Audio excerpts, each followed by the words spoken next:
निगार नयाब के पीछे पड़ चुकी है और उसको कहती है कि आज मैं तुम्हें जिंदा नहीं छोड़ूंगी। आज जो कुछ भी हुआ है मेरे बेटे के साथ, हर चीज़ की जिम्मेदार सिर्फ और सिर्फ तुम हो। और तुमने ही ये सब कुछ किया है। तुम्हें इस बात की माफ़ी कभी भी नहीं मिलेगी। जिसको सुनकर तानिया कहती है कि आंटी, मैं तो आपको पहले ही समझा समझा के थक गई। इन सारी बातों की जिम्मेदार सिर्फ और सिर्फ ये लड़की है। और इसकी वजह से ही सारे मामलात ख़राब हो रहे हैं। जुनैद का दिमाग भी इसी लड़की ने ख़राब किया। लेकिन आपको नहीं पता है कि ये लड़की क्या क्या करेगी। मज़ीद ऐसा ना कुछ हो, इसलिए आपको इस जंगल से जान छुटवानी होगी और सारा काम तमाम करना होगा। लेकिन पता नहीं क्यों ज़ावियर किस चीज़ की देरी कर रहा है। जुनैद, तुम क्यों समझाने की कोशिश नहीं करे ज़ावियर को। उसको बोलो कि इस जंगल से बाहर निकल आए। जिसको सुनकर जुनैद कहता है कि तुम तो अपनी ज़ुबान बंद ही रखो। आखिर तुम क्या चाहती हो, मुझे तो समझ ही नहीं आ रही है कि आखिर मेरी माँ को भड़का भड़का कर तुम्हें क्या हासिल होगा। माँ उसकी भी कुछ कम नहीं है, उससे 10 हाथ आगे है। इसलिए अब देखेंगे कि नयाब को काफ़ी तसल्ली देता है और कहता है कि तुम्हें परेशान होने की ज़रूरत नहीं है। मैं तुम्हारा साथ देता रहूँगा और कभी भी तुम्हारा साथ नहीं छोड़ूंगा और तुम्हें तुम्हारा हक दिलवा कर ही दम लूँगा। जिस पर नयाब कहती है कि भाईजान, आपके मेरे ऊपर बहुत से एहसानात हैं, लेकिन पता नहीं क्यों मुझे ऐसा लगता है आज आपकी जो हालत है सिर्फ़ और सिर्फ़ मेरी वजह से है। काश मैं आपको अंदर ना डालती, लेकिन आप ही अटक कर खड़े हो चुके थे, जिसकी वजह से मजबूरन आपको अंदर डालना पड़ा। खैर, अब देखेंगे कि बहुत ज़्यादा रो रही है बेचारी और कहती है कि मैं जाकर सबको बार-बार बताने की कोशिश करूँगी कि आप पर ये इल्ज़ामात लगाने छोड़ दें और दिल से सारी बातें निकाल दें। आपका इन सब बातों में कोई भी कसूर नहीं है, बल्कि जो कुछ हुआ था सब कुछ मैंने ही किया था और मेरे कहने पे ही आपको खामोशी इख्तियार आ रहा है। करनी इस टेंशन की वजह से उसका एक्सीडेंट हो जाता है। लेकिन आप देखेंगे कैसे ही निगार को इस चीज़ का इल्म होता है कि ये सब कुछ हो गया है, तो वो काफ़ी ज़्यादा परेशान होती है और सोचती है कि काश वो अपने बेटे की बात मान ही जाती, क्योंकि वो जानती है कि जो कुछ हो रहा है सरासर गलत हो रहा है। लेकिन फिर भी जानबूझकर इन सब बातों में साथ दे रही है, लेकिन फ़िलहाल खामोश है।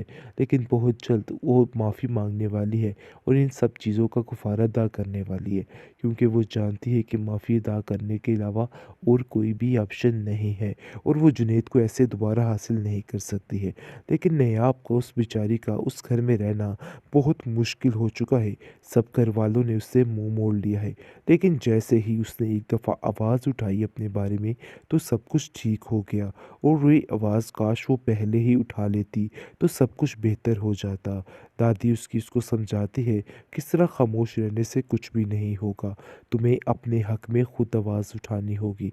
बस ये बात तो तय है कि तुम्हें अपने दिमाग को अब दुरुस्त करना है और सब चीज़ों को देखभाल करनी है।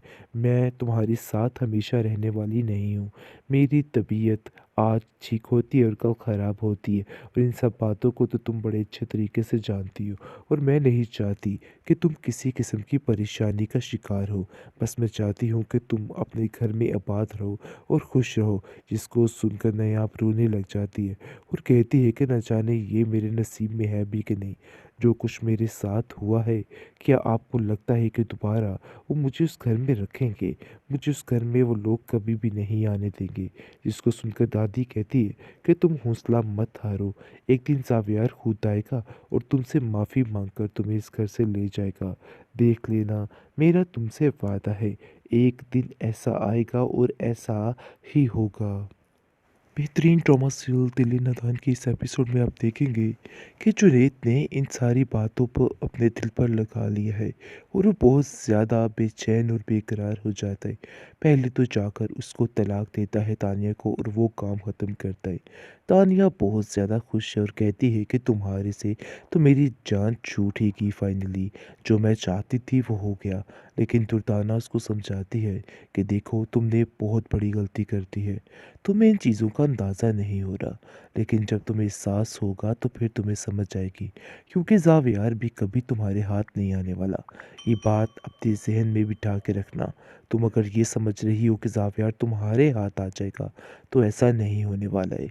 यानी कि अब जाकर समझ आएगी तानिया को कि उसने क्या कर दिया है। और दूसरी तरफ ड्रामा रचा रही होती है और रो रो कर निगार को कहती है कि देख लीजिए कि आपके बेटे जुनैद ने मेरे साथ क्या किया है। अब इस चीज़ का कैसे आप सारा कफारा भुगतेंगी और क्या करेंगी। आगे से वो कहती है तुम फिक्र मत करो, बहुत जल्द इस नयाब की जान भी इस घर से छूटने वाली है।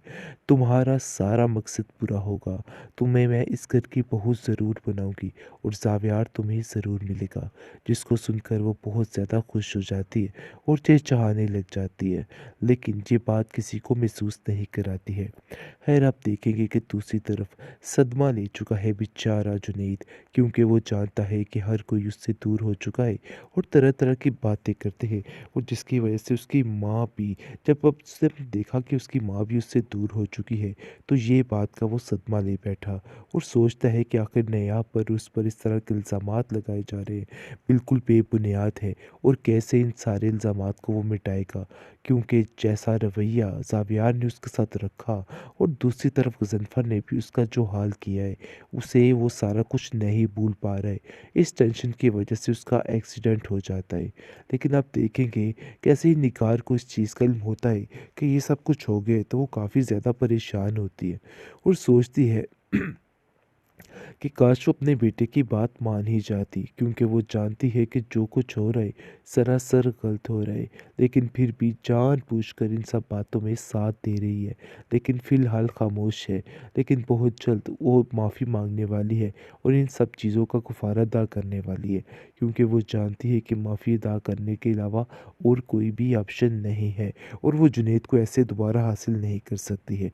लेकिन नयाब को उस बेचारी का उस घर में रहना बहुत मुश्किल हो चुका है। सब घर वालों ने उससे मुंह मोड़ लिया है, लेकिन जैसे ही उसने एक दफ़ा आवाज़ उठाई अपने बारे में, तो सब कुछ ठीक हो गया, और वही आवाज़ काश वो पहले ही उठा लेती तो सब कुछ बेहतर हो जाता। दादी उसको समझाती है किस तरह खामोश रहने से कुछ भी नहीं होगा, तुम्हें अपने हक में खुद आवाज़ उठानी होगी।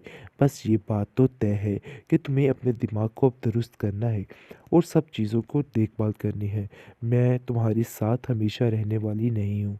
मेरी तबीयत आज ठीक होती है और कल ख़राब होती है, और इन सब बातों को तो तुम बड़े अच्छे तरीके से जानती हो, और मैं नहीं चाहती कि तुम किसी किस्म की परेशानी का शिकार हो।